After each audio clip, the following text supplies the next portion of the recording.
नमस्कार, मैं हूं अमित शर्मा। हमारे खास कार्यक्रम जनता सरकार में बात करेंगे सत्ता के सिंहासन से लेकर जनता के सरोकारों तक। वहीं आपको हम बताएंगे प्रदेश सरकार की हर उस योजना के बारे में जिसका सीधा फायदा आपको हो रहा है।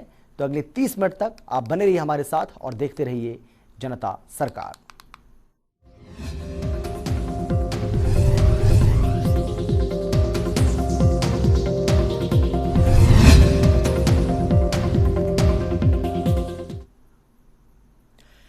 हरियाणा के मुख्यमंत्री मनोहर लाल ने बुधवार को चंडीगढ़ स्थित हरियाणा निवास पर जनता दरबार के दौरान प्रतिनिधि मंडलों की शिकायतें सुनी और मौके पर ही उनके निवारण के लिए संबंधित विभाग के अधिकारियों को आवश्यक दिशा निर्देश भी जारी किए। जनता दरबार के दौरान स्वर्णकार संघ जींद के प्रतिनिधि मंडल ने मुख्यमंत्री के समक्ष बाजारों में अपनी कारोबार की सुरक्षा को लेकर मांग रखी, जिस पर मुख्यमंत्री ने पुलिस विभाग के उच्चाधिकारियों को सुरक्षा बढ़ाने के निर्देश भी जारी किए। उन्होंने कहा कि अगर स्वर्णकार बड़ी रकम एक स्थान से दूसरे स्थान पर ले जाते हैं तो सुरक्षा प्रदान की जाए ताकि बाजारों में लूट जैसी आपराधिक गतिविधियों की रोकथाम की जा सके। प्रतिनिधिमंडल की शस्त्र लाइसेंस बनाने की मांग को लेकर मुख्यमंत्री ने होम विभाग के अधिकारियों को निर्देश भी दिए हैं। एक पात्रता मापदंड तैयार किया जाए ताकि सर्वेक्षण के समय जिलों में तैनात उच्च अधिकारियों को शस्त्र लाइसेंस बनाने में कोई समस्या ना हो। इस दौरान हरियाणा के गोस्वामी समाज के प्रतिनिधि मंडल ने मुख्यमंत्री के समक्ष केंद्र में ओबीसी कैटेगरी में डलवाने के लिए अपनी मांग रखी, जिस पर संज्ञान लेते हुए मुख्यमंत्री ने अधिकारियों को केंद्र सरकार को एक पत्र लिखने के निर्देश भी दिए हैं।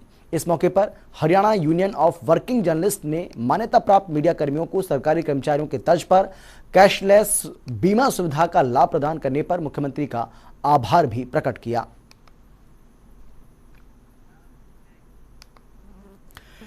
हरियाणा में 18 और 19 अगस्त को सभी राशन डिपो पर अन्नपूर्णा उत्सव का आयोजन किया जाएगा। उत्सव के दौरान प्रधानमंत्री गरीब कल्याण योजना के तहत पात्र परिवारों को 5 किलोग्राम गेहूं प्रति व्यक्ति दिया जाएगा।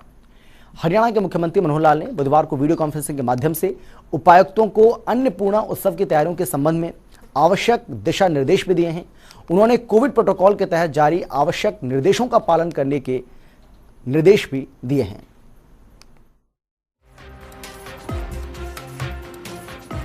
हरियाणा के मुख्यमंत्री मनोहर लाल ने बुधवार को चंडीगढ़ में वीडियो कॉन्फ्रेंसिंग के माध्यम से उपायुक्तों को अन्नपूर्णा उत्सव की तैयारी के संबंध में आवश्यक दिशा निर्देश दिए। उन्होंने कहा कि कोविड महामारी को देखते हुए प्रधानमंत्री नरेंद्र मोदी ने PMGKY के तहत पिछले साल गरीब परिवारों को राशन देने की शुरुआत की थी ताकि कोई भूखा ना रहे। प्रधानमंत्री की सोच है कि किसी के समक्ष भी खाने के लिए अन्न का संकट न आए। योजना के तहत नवंबर महीने तक सभी पात्र परिवारों को राशन दिया जाएगा। उन्होंने कहा कि कोविड के कारण बहुत से परिवारों को संकट का सामना करना पड़ा और निराशा की स्थिति भी बनी। इस बात को ध्यान में रखते हुए इस बार राशन वितरण की व्यवस्था को उत्सव सरी के माहौल में किए जाने का फैसला लिया गया। अन्नपूर्णा उत्सव के दौरान राशन का वितरण 5 और 10 किलोग्राम के थैलों में किया जाएगा। प्रदेश भर में लगभग 10,000 राशन डिपो हैं। इस दौरान लगभग 68 लाख थैलों में पात्र परिवारों को राशन दिया जाएगा। इनमें लगभग 55 लाख 10 किलोग्राम और लगभग 13 लाख 5 किलोग्राम के थैले शामिल हैं। सभी डिपो पर अन्नपूर्णा उत्सव 2 दिन चलेगा। मुख्यमंत्री ने उपायुक्तों को हर राशन डिपो पर नोडल अधिकारी नियुक्त करने के निर्देश भी जारी किए ताकि राशन वितरण की सही ढंग से मॉनिटरिंग भी हो सके। उन्होंने कहा कि नोडल अधिकारी उत्सव के दौरान दोनों दिन पूरे समय डिपो पर मौजूद रहेंगे। इसके साथ ही जनप्रतिनिधियों एवं सामाजिक कार्यकर्ताओं का भी आवश्यकता अनुसार सहयोग लेने को कहा। मुख्यमंत्री ने कहा कि हरियाणा में वन नेशन वन कार्ड योजना को लागू किया गया है। वन नेशन वन कार्ड योजना के तहत प्रदेश में रह रहे पात्र प्रवासी राशन कार्ड धारक भी इस उत्सव के दौरान राशन ले सकेंगे और बायोमेट्रिक वेरिफिकेशन के बाद ऐसे प्रवासी राशन कार्ड धारकों को राशन दिया जाएगा। मुख्यमंत्री ने उनके जिलों में रह रहे अन्य प्रदेशों के राशन कार्ड धारकों की संख्या को ध्यान में रखते हुए उपायुक्तों को आवश्यकता अनुसार अतिरिक्त व्यवस्था करने के भी निर्देश जारी किए।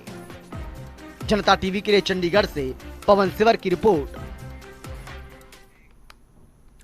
वहीं चंडीगढ़ में हरियाणा नगर पालिका और नगर परिषद के चुनाव को लेकर गठित बीजेपी की चुनाव प्रबंधन समिति की बैठक हुई है। यह बैठक हरियाणा के परिवहन मंत्री और गठित कमेटी के अध्यक्ष मूलचंद शर्मा के आवास पर करीब 2.5 घंटे चली, जहां सीएम मनोहर लाल, हरियाणा बीजेपी के अध्यक्ष ओपी धनखड़, कैबिनेट मंत्री मूलचंद शर्मा, पूर्व मंत्री कविता जैन और मनीष ग्रोवर समेत गठित कमेटी के तमाम सदस्य इसमें मौजूद रहे।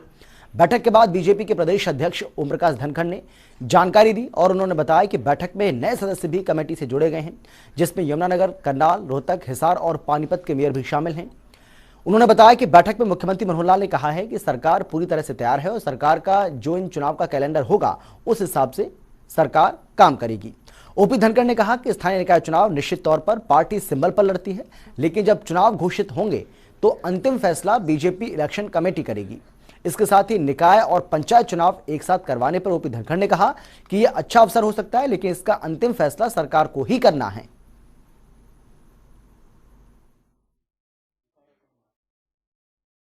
से नगर परिषद, नगर पालिका, जिसमें 15 नगर परिषद हैं, बाकी नगर पालिकाएं हैं। 3 और नगर पालिकाएं नई बनी हैं जिनका नोटिफिकेशन हो चुका है, तो हम सरकार से आग्रह कर रहे हैं कि उनका चुनाव भी साथ हो जाए तो एक अच्छा अवसर रहेगा। अभी जो इसकी एक प्रदेश स्तर की प्रबंधन कमेटी मूलचंद जी के नेतृत्व में बनी है, जिसमें हमारी पूर्व मंत्री और उपाध्यक्ष कविता जैन जी भी हैं, मनीष ग्रोवर जी भी हैं, हमारे महामंत्री विधायक मोहन लाल जी भी हैं, जवाहर सैनी जी भी हैं, और हमारे कुलभूषण गोयल जो है वो जो स्थानीय निकाय प्रकोष्ठ है उसके मुखिया हैं, अनिल यादव जी उनके सहयोगी हैं। ये सारी की सारी टीम, इसमें कुछ और सदस्य भी जो आज उपस्थित हैं उसके साथ हम जोड़ रहे हैं। इसमें जो मेयर हैं हमारे मदन चौहान जी, रेणु बाला जी, अवनीत कौर जी, मनमोहन गोयल जी, और एक हमारा गौतम सरदाना जी, और एक हमारा चुनाव प्रकोष्ठ है, इलेक्शन प्रकोष्ठ, उस प्रकोष्ठ के जो ललित बत्रा जी हैं उनको भी इसमें जोड़ा है। और ये सब नीचे तक की सभी इन परिषद और पालिकाओं के चुनाव का कोऑर्डिनेशन देखेंगे। सरकार जब कराए, हमने यही कहा मुख्यमंत्री जी से कि जो भी आपका कैलेंडर है उस कैलेंडर के हिसाब से चुनाव कराइए, हम उसके लिए पूरी तरह से तैयार हैं। जिस तरह से पंचायत चुनाव के लिए सरकार का जो भी कैलेंडर है वो कराए, उसके लिए हमने जैसे तैयारी प्रारंभ कर दी है कल की बैठक से, ऐसे ही नगर परिषद और नगर पालिका चुनाव के लिए हम उसी तरह से पूरी तैयार हैं। बल्कि हमने एक आग्रह और भी किया है, मुख्यमंत्री जी आए थे उनसे, तो मानेसर एक नया नगर निगम बना है, उनके चुनाव भी आप जितनी जल्दी तैयारी करा सके कराने की सरकार की दृष्टि से, तो हम पार्टी की तरफ से उसकी तैयारी में भी लगते हैं। देखिए, निश्चित रूप से हमारा पहले ये फैसला रहा है कि स्थानीय निकाय चुनाव हम सिंबल पर लड़ते रहे हैं, लेकिन अंतिम फैसला हर बार जब भी चुनाव आते हैं ये इलेक्शन कमेटी का होता है। जब चुनाव डिक्लेयर होंगे, इलेक्शन कमेटी बैठेगी तो उसकी मोहर उस पर लगती है, वो निर्णय इलेक्शन कमेटी का होता है। देखिए, ये निर्णय तो सरकार को करना है, लेकिन एक विचार देश में चला था कि सभी चुनाव एक साथ हों, तो ये एक अच्छा अवसर हो सकता है। पंचायत चुनाव और आधी लगभग नगर पालिका, नगर परिषदों के चुनाव एक साथ हो सकते हैं, तो ये एक ऐसा अवसर हो सकता है, लेकिन इसका निर्णय सरकार को करना है। नहीं, सभी को एक ही टाइम टेबल दिया है कि 90 की 90 विधानसभाएं 15 अगस्त तक इसको संपूर्ण करें, और सबने उस तरह से अपनी तारीखें दे दी हैं और बहुत ही प्रभावशाली तिरंगा यात्राएं हो रही हैं। जिन विधानसभाओं की हो गई हैं, मैं उन सबको आपके माध्यम से भी बधाई देता हूं कि सब जगह अच्छी बड़ी संख्या में कार्यकर्ता तिरंगे के सम्मान में, शहीदों के सम्मान में निकला है, बहुत ही जोश के साथ, और एक प्रभावपूर्ण, जिसको मैं कहूंगा कि एक गौरवमय वातावरण सब तिरंगा यात्राओं में बना है। मुख्यमंत्री मनोहर लाल ने बुधवार को अति गरीब परिवारों के उत्थान के लिए मुख्यमंत्री अंत्योदय परिवार उत्थान योजना के ऐप और वेब पोर्टल का शुभारंभ किया। इस योजना के तहत 6 विभागों की संयुक्त टीमें अंत्योदय परिवारों के साथ संवाद करके उनकी आमदनी बढ़ाने के लिए योजना का काम करेंगी, और इस काम को क्रियान्वित करवाने के लिए इस ऐप का प्रयोग किया जाएगा। इस ऐप के माध्यम से परिवारों की आय के सर्वे का डाटा अपडेट होगा और पात्र परिवारों की आमदनी को बढ़ाने के लिए 6 विभागों की संयुक्त टीम काम करेगी। मुख्यमंत्री ने कहा कि हमारा उद्देश्य अति गरीब परिवारों का आर्थिक उत्थान करना है, और इसी को ध्यान में रखते हुए मुख्यमंत्री अंत्योदय परिवार उत्थान योजना शुरू की गई है। इसमें परिवार पहचान पत्र योजना के माध्यम से अति गरीब परिवारों की पहचान की जा रही है, और सरकार का उद्देश्य है कि इस साल प्रदेश के 1 लाख अति गरीब परिवारों की पहचान कर उनकी आमदनी सालाना 1 लाख रुपए करने की योजना है। और इसका उपाय भी करना है। इस योजना के तहत कौशल विकास, स्वरोजगार और वेतन रोजगार सृजन के उपायों का एक पैकेज अपनाया जाएगा ताकि अंत्योदय परिवारों की न्यूनतम वार्षिक आय शुरू करने में 1 लाख रुपए और बाद में 1,80,000 रुपए प्रति वर्ष करने के उपाय किए जाएंगे।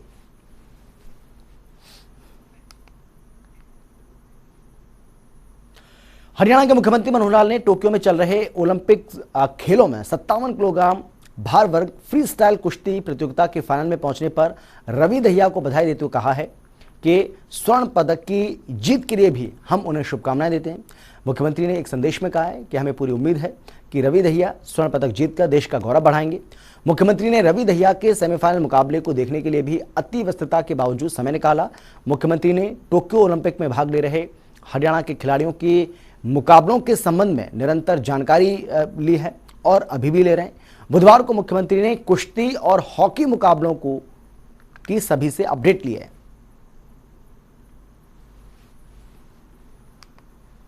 रवि दहिया, हरियाणा और ये भारत देश ये तुम्हारी तरफ देख रहा है, बस लठ गाड़ दे और लेके आजा गोल्ड।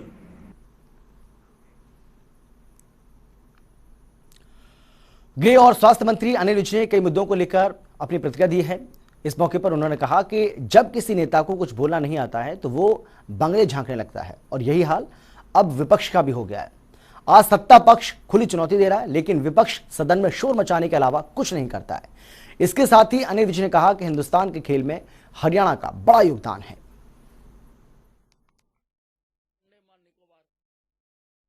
मेरा 40-45 साल का अनुभव है। जब किसी राजनेता को बोलना ना आता हो ना तो वो इधर उधर बंगले झांकने लगता है। वही हाल विपक्ष का है। सत्ता पक्ष तो खुली चुनौती दे रहा है जबकि हमेशा होता उल्ट रहा है कि विपक्ष हमेशा मांग करता रहा कि हम चर्चा करना चाहते हैं और सत्ता पक्ष माना नहीं करते। कई विधानसभाओं में, खासतौर से हमारी विधानसभाओं में पिछले राज में ऐसा रहा है, लेकिन यहां बिल्कुल उल्ट है। प्रधानमंत्री नरेंद्र मोदी जी ने कहा है कि आप कोई भी प्रश्न उठाएं हम उसका जवाब देंगे, लेकिन लोकसभा में प्रश्न उठाने का बकायदा लिखित कायदा है। वह हा हा हू करने से प्रश्न नहीं उठाए जा सकते, शोर मचाने से प्रश्न नहीं उठाए जा सकते। आप प्रश्न उठाइए, अनेकों प्रश्न है जिनकी चर्चा होनी चाहिए। हम मानते हैं कि चर्चा होनी चाहिए और सरकार पूरे आत्मविश्वास के साथ कह रही है कि हम जवाब देने के लिए तैयार हैं, लेकिन विपक्ष की ही तैयारी नहीं है। विपक्ष ही तैयार नहीं है, इसलिए वो शोरगुल में ही अपना समय बिताना चाहता है। सबको मुबारकें हैं और हिंदुस्तान की खेल में हरियाणा का बहुत बड़ा योगदान है और हरियाणा उस योगदान को रिकॉग्नाइज भी करता है। मैं जब खेल मंत्री था, मैंने ओलंपिक से गोल्ड मेडल लाने वाले को 6 करोड़ रुपया देने की घोषणा की और नौकरी, सरकारी नौकरी देने की घोषणा की, तो हम इसको मानते हैं। चंडीगढ़ में हरियाणा विधानसभा के नए भवन को लेकर जनता टीवी ने हरियाणा विधानसभा के अध्यक्ष ज्ञानचंद गुप्ता से खास बातचीत की है। इस दौरान उन्होंने कहा कि आगे आने वाली परिस्थितियों को देखते हुए चंडीगढ़ में विधानसभा का नया भवन बनाना चाहिए। चंडीगढ़ में नए भवन की जो मांग है वो अब लगातार जोर पकड़ रही है। हरियाणा विधानसभा के अध्यक्ष ज्ञानचंद गुप्ता ने इस मामले में मुख्यमंत्री मनोहर लाल को एक पत्र लिखा था और अब इस मामले में आगे कहां तक बढ़े हैं, इस पर बातचीत करने के लिए मेरे साथ हरियाणा विधानसभा के अध्यक्ष ज्ञानचंद गुप्ता हैं। स्पीकर साहब, ये जो आपने कहा कि नया भवन जो है वो हरियाणा को विधानसभा का चंडीगढ़ में जरूरत है, उसको लेकर आपने मुख्यमंत्री जी को पत्र लिखा था, आप कहां तक आगे बात बढ़ी है? नहीं, देखिए, जैसा मैंने पहले भी बताया था कि आज इस बात की आवश्यकता है कि समय देखते हुए, आगे आने वाली परिस्थितियों को देखते हुए चंडीगढ़ में हरियाणा विधानसभा का नया भवन बनना चाहिए। उस बारे में मैंने प्रयास किया है। मैंने एक पत्र आदरणीय मुख्यमंत्री जी को, एक आदरणीय ओम बिरला जी को जो लोकसभा के स्पीकर हैं, और एक पत्र आदरणीय अमित शाह जी को जो हमारे गृह मंत्री हैं, ये 3 पत्र मैंने लिखे थे और मैं स्वयं ओम बिरला जी को जाकर के मिला भी था और मुझे इस बात की खुशी है कि उन्होंने इस बात को एप्रिशिएट किया ओम बिरला जी ने कि ये बहुत अच्छी एक सोच है। एक समय रहते, क्योंकि 2026 के अंदर परिसीमन होगा और उसके अंदर सीटें कुछ ना कुछ बढ़ेंगी। आज हमारी विधानसभा की स्थिति जो ऐसी है कि 90 से 1 सीट भी फालतू हम उसमें और जोड़ नहीं सकते, तो इसलिए मुझे लगता है कि आज से ही हमें उसके ऊपर विचार करना चाहिए और नए विधानसभा भवन की ओर बढ़ना चाहिए। तो उस दृष्टि से मुझे इस बात की भी खुशी है कि आदरणीय मुख्यमंत्री जी ने इस बात को अप्रिशिएट किया है और उन्होंने एक डीओ जो है आदरणीय अमित शाह जी को भी लिखा है कि यहाँ परिस्थितियों को देखते हुए चंडीगढ़ में हरियाणा भवन जो है, हरियाणा विधानसभा भवन है, वो बनना चाहिए। तो मुझे लगता है कि आने वाले दिनों के अंदर जिस प्रकार से जो कार्य शुरू हुआ है, इसके जो परिणाम है वो सार्थक परिणाम आएंगे। सिर्फ हरियाणा और पंजाब दोनों की राजधानी चंडीगढ़ है, दोनों के चंडीगढ़ पे हक को लेकर जो है वो लगातार बात उठती रही है। अब आप हरियाणा विधानसभा की जो जगह पंजाब के पास एक तौर पर कब्जे के तौर पर है, पंजाब विधानसभा सचिवालय के पास, वो जगह आपने हरियाणा को मिले, इसको लेकर भी प्रयास किया, लेकिन अब आप कह रहे हैं कि हम नया भवन भी चाहते हैं, उसके लिए अलग से हमें जगह मिले। तो क्या चंडीगढ़ के ऊपर हमारी दावेदारी कमजोर नहीं पड़ेगी, या फिर ये जो मौजूदा विधानसभा भवन है इसको नया भवन बनने के बाद आप इसको मेंटेन रखेंगे आगे भी? देखिए, चंडीगढ़ में हमारी दावेदारी कमजोर पड़ेगी ऐसा मैं नहीं मानता, क्योंकि हम चंडीगढ़ से बाहर इसको विधानसभा को नहीं ले जा रहे। विधानसभा का जो भवन है वो चंडीगढ़ में ही बनाने की कल्पना है और उसके लिए ही हम प्रयास कर रहे हैं। और जो जहाँ तक पुराना हमारा हरियाणा विधानसभा का भवन जो कि बहुत छोटा है, वो क्योंकि एक हेरिटेज बिल्डिंग है, हम उसको एक हेरिटेज मॉन्यूमेंट के रूप में प्रोटेक्ट कर सकते हैं, उसको रख सकते हैं। और दूसरा, और कई कार्य ऐसे हैं जिनमें उस बिल्डिंग का यूज़ किया जा सकता है, लेकिन अब समय की आवश्यकता है और जो आने वाला परिसीमन है उसको देखते हुए हमें चंडीगढ़ में विधानसभा भवन के लिए जगह मिलनी चाहिए। इस बात का प्रयास हमने किया है और मुझे आशा है कि आदरणीय अमित शाह जी से जब समय मिलेगा तो मैं निश्चित तौर पर उनको जाकर के यहाँ की परिस्थिति के बारे में और विधानसभा की परिस्थिति के बारे में, किस प्रकार से यहाँ चाहे वो स्पेस की कमी है या हमारे कमेटियों के लिए कोई जगह स्थान नहीं है, कमेटियों के चेयरमैन के लिए स्थान नहीं है, यहाँ तक कि विधानसभा सत्र के दौरान मंत्रियों के बैठने के लिए कोई जगह नहीं है। तो ये सारी परिस्थितियाँ जब मैं समझता हूँ कि अमित शाह जी के ध्यान में आएंगी तो निश्चित तौर पर वो जहाँ पर चंडीगढ़ के अंदर हरियाणा विधानसभा का जो नया भवन है उसको बुलाने के लिए हमें जो है इजाज़त देंगे। सर, इसके साथ ही जो हरियाणा का विधानसभा का मॉनसून सत्र है उसकी चर्चाएं हैं कि वो अब जल्द शुरू हो सकता है, चूंकि हरियाणा मंत्रिमंडल की बैठक में उसमें मोहर लगनी है। तो आपके विधानसभा सचिवालय की मॉनसून सत्र को लेकर क्या तैयारी है, इंतजाम कैसे रहेंगे इस बार, चूंकि कोविड जो है वो अभी भी फॉलो किया जा रहा है, कोविड की गाइडलाइन फॉलो हो रही है, ऐसे में विधानसभा की क्या तैयारी है? नहीं, देखिए, जैसा मानसून का सत्र फाइनल डेट तो शायद कल मंत्रिमंडल की बैठक में तय हो जाएगी। जहाँ तक मुझे उम्मीद है कि इस माह के अंतिम सप्ताह में सत्र होने की संभावना है। तो उस दृष्टि से हमने सभी तैयारियां जो कोविड का प्रोटोकॉल है उसको ध्यान में रखते हुए, चाहे वो हमने अंदर जो सोशल डिस्टेंसिंग है विधानसभा भवन के अंदर, जिस प्रकार से हमने 90 की जगह 180 सीट जो है वो जो विजिटर गैलरी ख़त्म करके स्पीकर्स गैलरी ख़त्म करके वहाँ पर आर्टिफिशियल एक अरेंजमेंट किया है, वो अरेंजमेंट पहले की तरह भी बना हुआ है। हम उसी के तहत अगला विधानसभा का सत्र करेंगे और जो कोविड की प्रोटोकॉल हैं उनको हम पूरी तरह से पालन करेंगे, चाहे वो अपने मास्क को लेकर के है, सोशल डिस्टेंसिंग को लेकर के है, या उसकी सैनिटाइजेशन को लेकर के है, इवन टेस्टिंग को लेकर के जो हमारे वो टेस्टिंग भी हम गेट के ऊपर सबकी करवाएंगे, चाहे वो अधिकारी हैं, चाहे वो कर्मचारी हैं, चाहे वो विधायक। सर, मीडिया गैलरी भी पिछले जो सेशन के दौरान जिस तरह से आपने अलग इंतजाम किया था, हरियाणा निवास को आपने एक तरह से विधानसभा के दायरे में लिया था, उसी तरह से रहेगी? हाँ, बिल्कुल बिल्कुल। देखिए, क्योंकि अभी परिस्थिति बदली नहीं है, प्रोटोकॉल जो है कोविड का प्रोटोकॉल अभी जारी है, और जो हमारी प्रेस गैलरी है वो भी बहुत छोटी है, और उसके अंदर भी जितनी आज संख्या, चाहे वो हमारे प्रिंट मीडिया है, चाहे वो इलेक्ट्रॉनिक मीडिया है, उसके बैठने के लिए पर्याप्त नहीं है। तो मैं समझता हूँ कि मीडिया के हमारे बंधु भी, आप लोग भी सब वहाँ की जो हरियाणा निवास की जो सिटिंग है उससे सेटिस्फाइड है, तो वही हम प्रोसीजर जो हमने पिछली बार अडॉप्ट किया था वही कंटिन्यू करेंगे।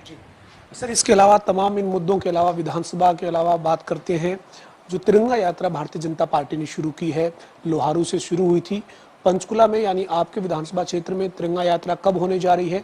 और आप जो है वो विधानसभा क्षेत्र के आजकल दौरे पर भी हैं, तो जल्द क्या आपके विधानसभा क्षेत्र में भी तिरंगा यात्रा हो रही है? हाँ, नहीं, देखिए, तिरंगा यात्रा को लेकर के भारतीय जनता पार्टी के कार्यकर्ताओं में बड़ा भारी उत्साह है, और क्योंकि विषय ऐसा है कि ये शहीदों के सम्मान के लिए ये यात्रा निकाली जा रही है, और शहीदों का सम्मान हमारे कार्यकर्ताओं की रग रग के अंदर भरा हुआ है। इसलिए कार्यकर्ता ये समझता है कि आज हमें एक ऐसा मौका मिला है जब अपने शहीदों के लिए उनको हम सैल्यूट कर सकें, उनका सम्मान कर सकें, उनको हम प्रणाम कर सकें। तो उस दृष्टि से, तैयारी की दृष्टि से मेरा अपने क्षेत्र के अंदर जाना हुआ है, और आज भी मैं जो हमारे गांव हैं, खटौली गांव है, रत्तेवाली है, ये सारे गांव के कार्यकर्ताओं से मिल के आया हूँ, और मतलब हजारों की संख्या में जो मोटरसाइकिल, ट्रैक्टर, जो गाड़ियां हैं, उसके ऊपर जो कार्यकर्ता आने के लिए बहुत ज़्यादा उत्साहित है। कब आपके विधानसभा क्षेत्र में तिरंगा यात्रा? विधानसभा क्षेत्र में ये 7 अगस्त को ये यात्रा निकाली जाएगी, और यहाँ हमारे पंचकूला में शहीद मेजर संदीप सांकला का जो एक स्मारक है, वहाँ से ये यात्रा शुरू होगी, और शहीद भगत सिंह चौक जो वहाँ पर जाकर के इसका समापन होगा। और इसमें मैं समझता हूँ कि हजारों की संख्या के अंदर, इसके अंदर चाहे वो वाहन है, ट्रैक्टर हैं, ट्रॉली हैं, ये सारे लोग आएंगे। सर, पिछले दिनों मुख्यमंत्री मनोहर लाल ने एक घोषणा की कि हिसार में जो एयरपोर्ट बन रहा है उसका नाम जो महाराजा अग्रसेन के नाम से रखने का मुख्यमंत्री ने फैसला किया। उसके बाद तमाम अग्रवाल समाज के नेता या फिर लोग जो है वो मुख्यमंत्री से मिले, आभार जताया। आप जो है वो इस फैसले को सरकार के को कैसे देखते हैं एज ए विधानसभा के अध्यक्ष भी, और अग्रवाल समाज के साथ आप जुड़े हैं, आप अग्रवाल समाज से, उस नाते मुख्यमंत्री के इस फैसले को कैसे देखते हैं? नहीं, देखिए, मैं समझता हूँ कि मुख्यमंत्री जी ने एक बहुत ऐतिहासिक निर्णय किया है, क्योंकि महाराजा अग्रसेन जो समाजवाद के पर्याय थे, समाजवाद को, जिसको 1 रुपया और 1 ईंट को लेकर के जिन्होंने अपने पूरे समाज के अंदर, सबके अंदर समानता की भावना पैदा की, और वो हिसार में जो हमारा अग्रोहा धाम है, अग्रोहा धाम के अंदर हमारा धाम है, और मैं समझता हूँ कि देश का प्रत्येक अग्रवाल उस अग्रोहा धाम के साथ जुड़ा हुआ है। और अब जब हिसार में वहाँ पर अंतर्राष्ट्रीय एयरपोर्ट बनने जा रहा है, तो मैं समझता हूँ कि ये एक महाराजा अग्रसेन जी को एक बहुत बड़ी श्रद्धांजलि भी कहूँगा, एक बहुत बड़ा उनके नाम के लिए साथ सम्मान जो है वो जोड़ा गया है। और जिस प्रकार से आदरणीय मुख्यमंत्री जी ने ये सम्मान दिया है, और उसका पूरे अग्रवाल समाज ने, केवल हरियाणा में नहीं, मुझे फ़ोन यूएसए से और जो लोग ऑस्ट्रेलिया में हैं वहाँ से आए हैं कि ये एक महाराजा अग्रसेन जी का नाम अंतर्राष्ट्रीय स्तर के ऊपर जाएगा, क्योंकि ये हवाई अड्डा जो बनने जा रहा है वो अंतर्राष्ट्रीय स्तर का हवाई अड्डा बनना जा रहा है। तो मैं सभी जो अग्रवाल बंधु हैं, अग्रवाल समाज के जितने भी अंग हैं, उन सभी ने इस बात को बहुत अप्रिशिएट किया और मुख्यमंत्री जी का धन्यवाद किया। हमारे साथ हरियाणा विधानसभा के अध्यक्ष ज्ञानचंद गुप्ता जी, जिन्होंने तमाम मुद्दों पर बात की है, चाहे वो हरियाणा विधानसभा के मॉनसून सत्र की तैयारी की बात हो या फिर हरियाणा विधानसभा का जो नया भवन बनाने की उन्होंने कवायद शुरू की है, एक तरह से उसको लेकर आगे बढ़े, उन तमाम मुद्दों पर बातचीत की है। वीडियो जर्नलिस्ट विजेंद्र सिंह के साथ पवन सिंह, जनता टीवी, चंडीगढ़। वहीं पंचकुला में हरियाणा वेयर हाउसिंग के चेयरमैन और प्रथला से विधायक नैनपाल रावत ने महापुरुषों और शहीदों को जाति से जोड़ने को अनुचित बताते हुए कहा है कि महापुरुष किसी एक जाति या फिर विशेष वर्ग के नहीं होते हैं, बल्कि वो पूरे समाज के मार्गदर्शक होते हैं। इसके साथ ही उन्होंने कहा कि महापुरुष और शहीद सभी के मार्गदर्शक तो होते ही हैं और इसीलिए उनकी जयंती समारोह पर राजनीति नहीं होनी चाहिए। उनके जयंती समारोह को सभी वर्गों को आपस में मिलकर पूरे सद्भाव के साथ मनाना चाहिए ताकि उनके आदर्श और शिक्षाएं समाज को नई दिशा दे सकें। चेयरमैन नैनपाल रावत ने मीडिया से बातचीत करते हुए 8 अगस्त को मेहर भोज कार्यक्रम के आयोजन पर केंद्रीय मंत्री कृष्णपाल गुर्जर से बातचीत करने की बात कही है। यही नहीं, उन्होंने इस मामले को मुख्यमंत्री मनोहर लाल के समक्ष भी रखा। उन्होंने बताया कि मुख्यमंत्री मनोहर लाल ने महापुरुषों और संतों की जयंती को सरकारी तौर पर मनाने की जो नई परंपरा शुरू की है, उससे सभी संतों और महापुरुषों का न केवल सम्मान बढ़ा है, बल्कि सरकार उन्हें पूरे सद्भाव के साथ सम्मान दे रही है। और इसीलिए जाति वर्ग से अपील है कि जयंती समारोह को एक वर्ग से जोड़कर कार्यक्रमों का आयोजन करना बिल्कुल अनुचित है।